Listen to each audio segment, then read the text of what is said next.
Gente querida, eu quero ler um texto na primeira epístola de Pedro para nós, que diz assim: é sobre o discípulo ser perseguido neste mundo. Vou ler ele em 2 Pedro, no capítulo 2, do verso 11 até o verso 25.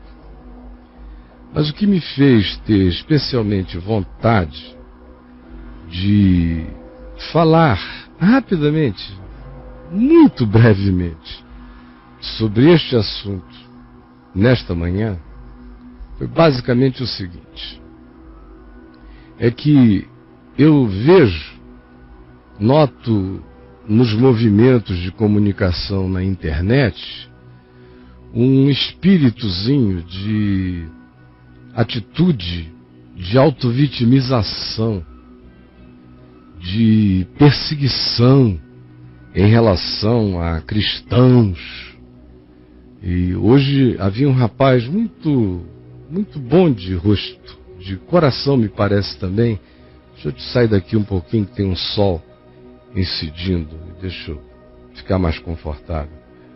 Um rapaz que me parece, eu não o conheço, um bom rapaz e com boas intenções, mas preocupado com os novos ateus e como eles vêm como enxames de abelha, e eles são agressivos, e isto e aquilo, tudo com muito bom coração mesmo, mas sem perceber algumas coisas básicas que têm a ver com consciência do significado do Evangelho. Número 1 é que ninguém está aqui para fugir de nada, e nem para chamar ninguém de abelhas vorazes, e nem para ficar apavorado com ameaça nenhuma, e nem para dizer defendam-se crentes porque os argumentos deles são mais fortes. Veja só, em geral são mais inteligentes.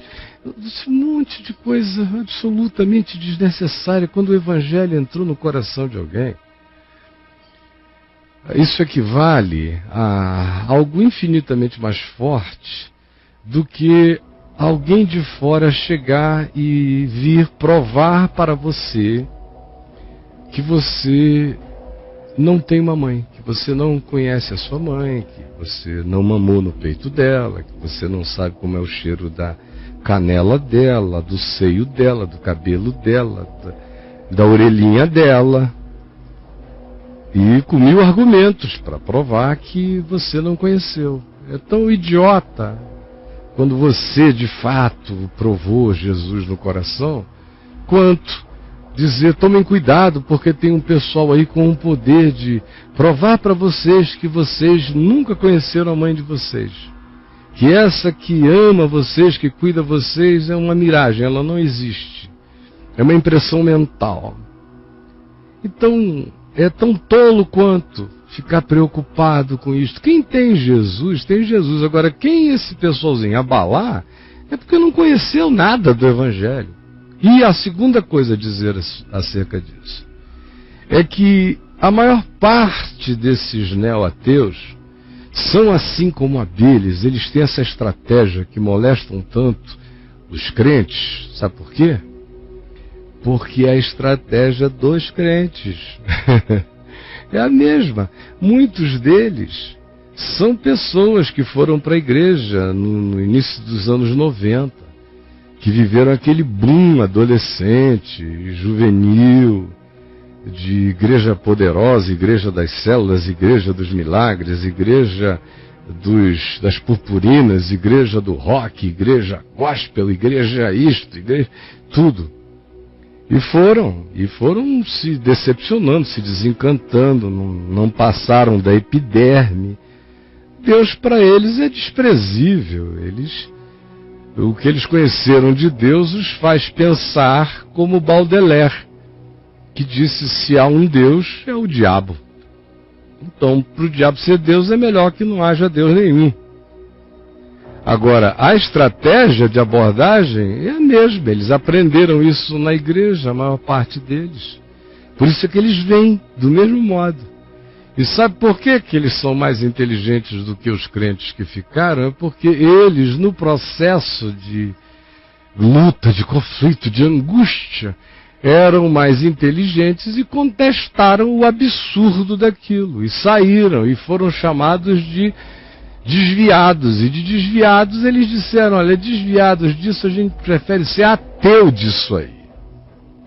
Mas é trauma. Um monte de meninos nervosos e traumatizados, religiosamente engajados no neoateísmo, ainda estão religiosos. Por isso eles atacam religiosamente.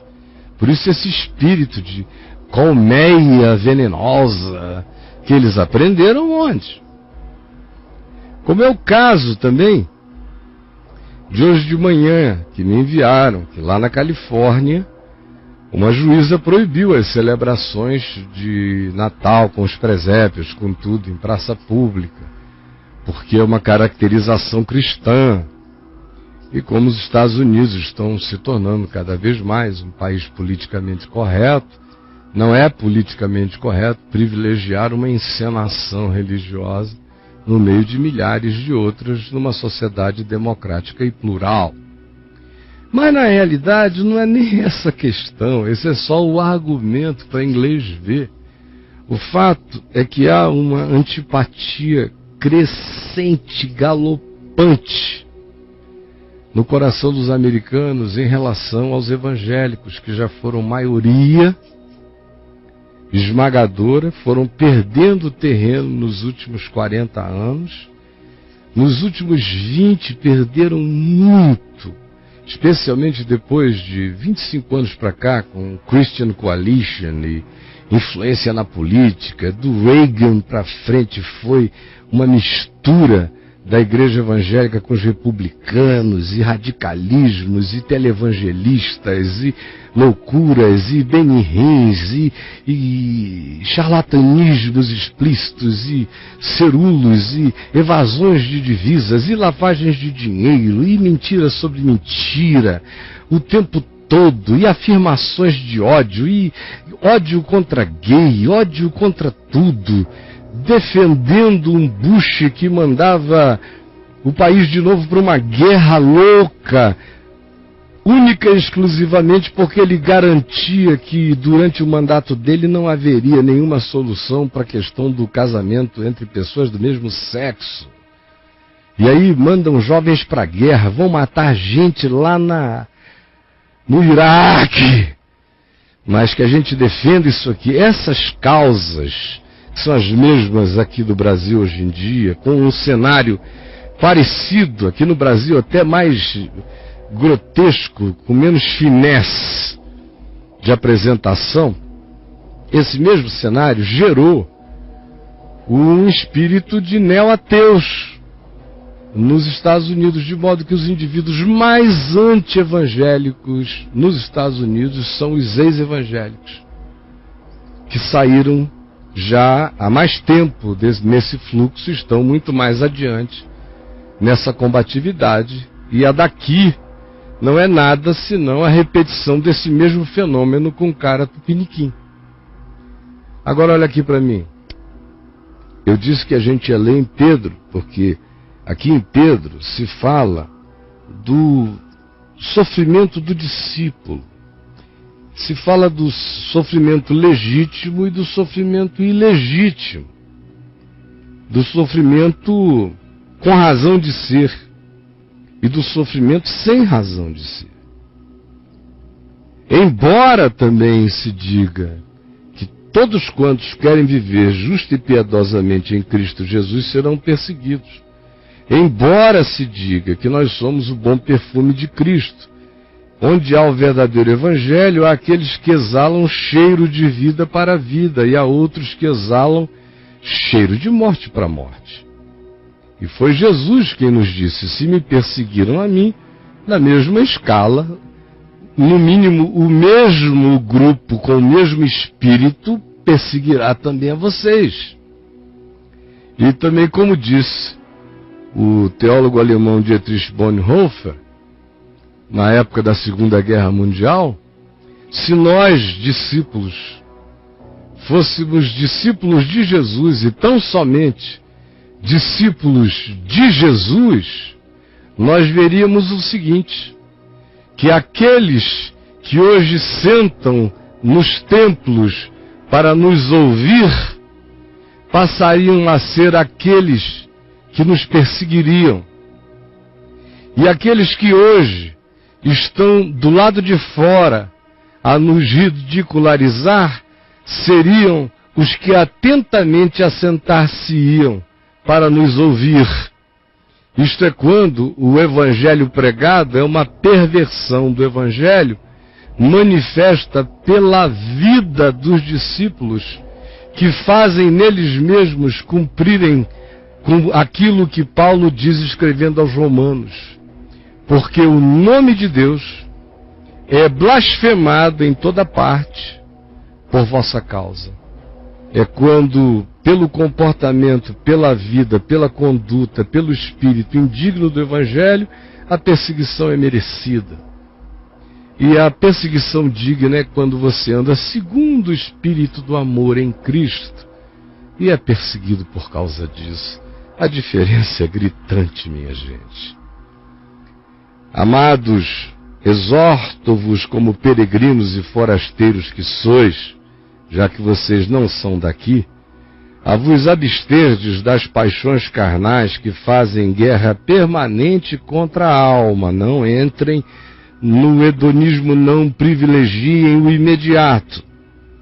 Antes, mantenham exemplar o vosso procedimento no meio da sociedade humana, dos gentios, para que naquilo em que eles falam contra vós outros, como se falassem de malfeitores, observando, no entanto, o comportamento, o procedimento, as obras, a atitude, o espírito de vocês, eles venham a glorificar a Deus no dia da visitação, admitindo que de fato foi gente boa de Deus que andou no meio deles. Sujeitai-vos a toda a instituição humana por causa do Senhor, quer seja o rei como soberano, quer as autoridades como enviadas por ele, tanto para castigo dos malfeitores, como para louvor dos que praticam o bem. Esse é o critério final da autoridade e da instituição à qual a gente deva se submeter como ao Senhor. Qual é a instituição, qual é o governo, qual é o rei, qual é o soberano, qual é a autoridade à qual, como discípulo, eu devo me submeter como se me submetesse a Deus. É aquela autoridade que pratica a justiça, que vem como enviada por ele para castigo dos malfeitores e não dos inocentes, e para louvor dos que praticam o bem, e não para acobertamento dos que praticam o mal.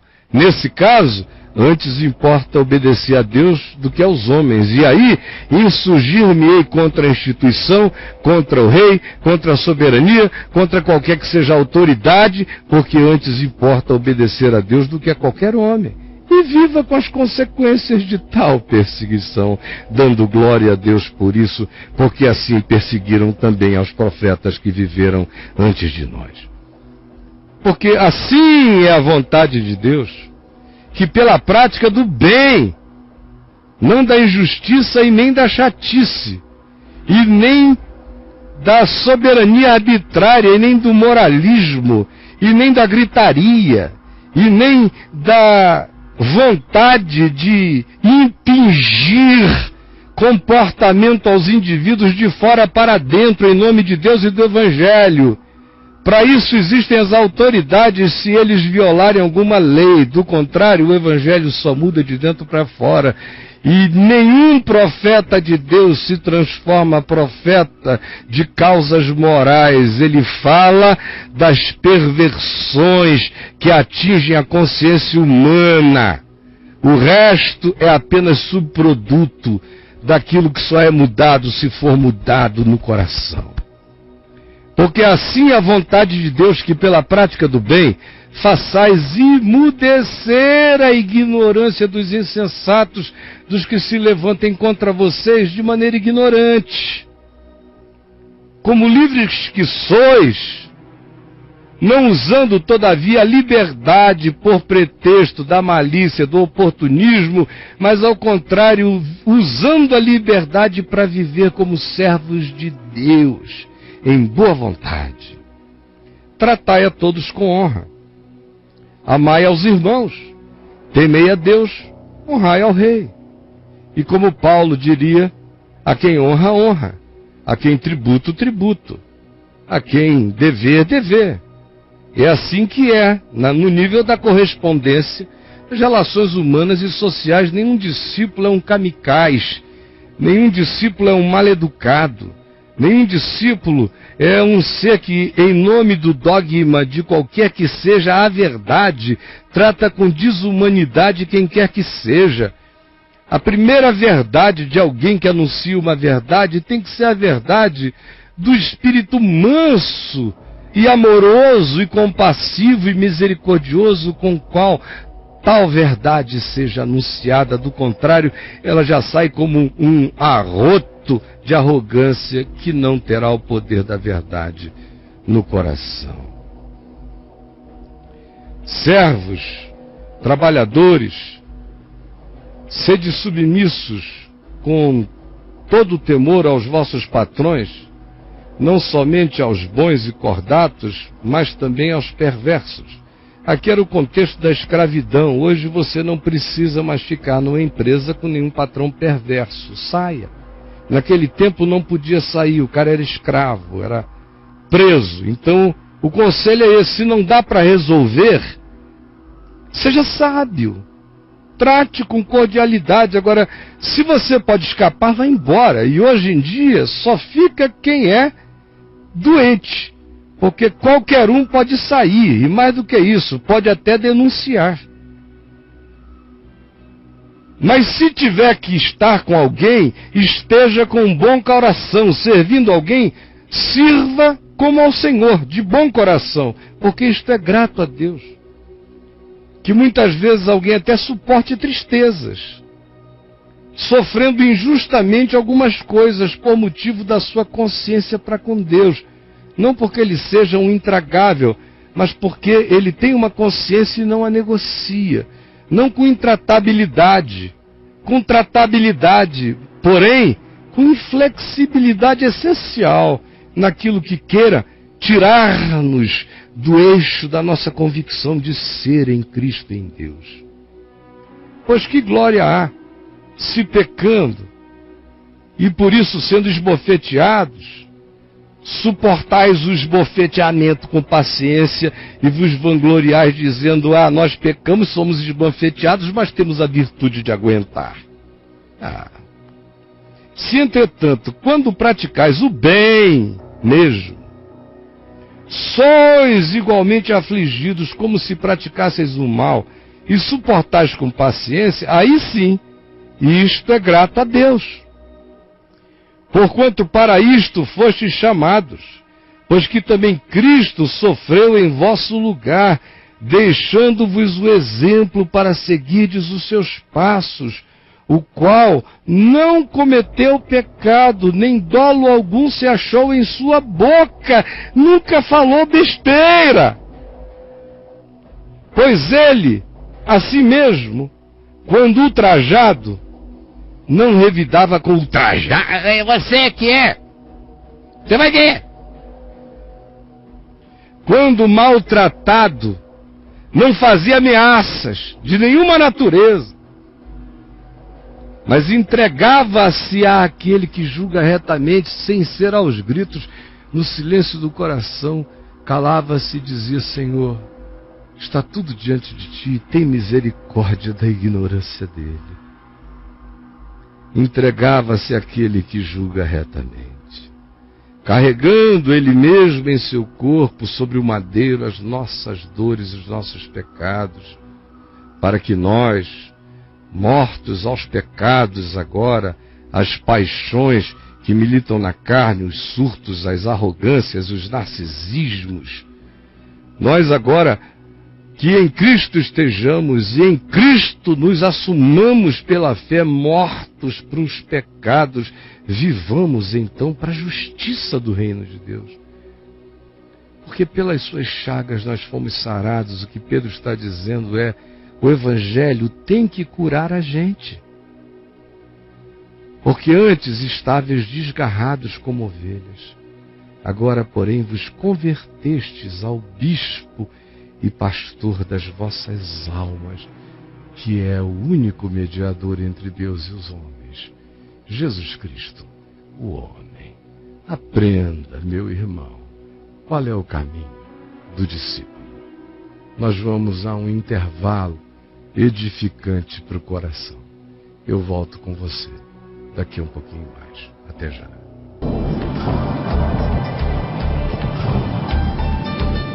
E, gente querida, o nosso tema de hoje é esse que você vê aí. Você se sente perseguido? Tem a perseguição digna, a perseguição indigna e aquela perseguição desnecessária. A perseguição digna é aquela quando você anda segundo o Evangelho, conforme há pouco eu expliquei, andando em Cristo, com a sabedoria dele, com o perfume dele. A perseguição indigna é quando você faz o que é mal e é perseguido. E a perseguição desnecessária é aquela que experimenta o chato, que não é um indigno, mas é um chato, é absurdamente chato. E uma comunidade de chatos vai fazer uma coisa muito séria contra si, quando a volta do Peru acontece, como diz Adriana, a volta do Peru é triste. Isso acontece na perspectiva coletiva, social, individual, familiar, em muitas perspectivas. Então, esse será o nosso tema de hoje. Você se sente perseguido? Faça uma análise no seu coração para ver se a sua perseguição é por causa da verdade do Evangelho, de uma vida que anda em amor e que trata o próximo como quer ser tratado, mas ainda assim recebe a reação da insuportabilidade das trevas interiores de outras pessoas, ou se você é alguém que, embora fale o nome de Deus o dia inteiro, até prega o Evangelho, seja um representante autorizado, assim creia você, seja um grande salafrário mesmo, um enganador, um hipócrita, um safado escondido, um lobo vestido de pele de ovelha, roubando, induzindo, seduzindo, manipulando. E aí o mal vem sobre você e a perseguição. E você ainda chega e diz: estão me perseguindo, me caluniando. É esse o caso?